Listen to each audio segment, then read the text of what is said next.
charred remains of a Ukrainian military convoy, all that's left after an ambush by Russian-backed separatists.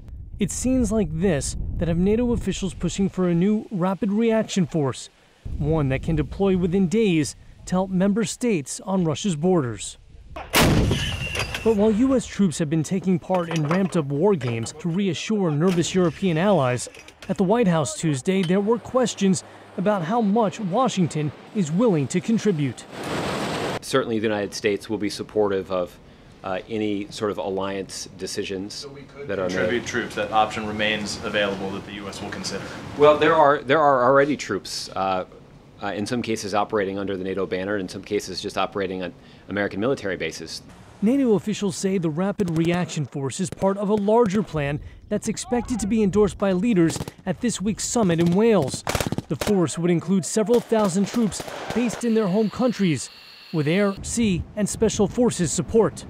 The Spearhead Force will be the first step, but of course it will be followed by more force if needed. But we do believe that there is a very strong deterrent. Such talk has irritated Moscow. Russian Foreign Minister Sergei Lavrov saying it's getting out of hand. It is necessary to restrain the war party in Kiev, and in reality, only the U.S. can do this. At the Pentagon, Rear Admiral John Kirby responded. You want to talk provocative? Let's talk about a few thousand Russian troops inside eastern Ukraine. Still, some NATO members, like Estonia, say what's needed is more than a new force. For us, it would be important that both NATO and the U.S. will be present in our region as long as Russia is continuing its aggressive policies.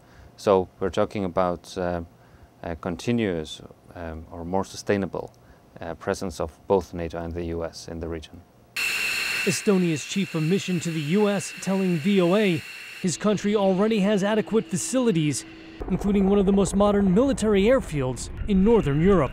Seldin, VOA News, Washington.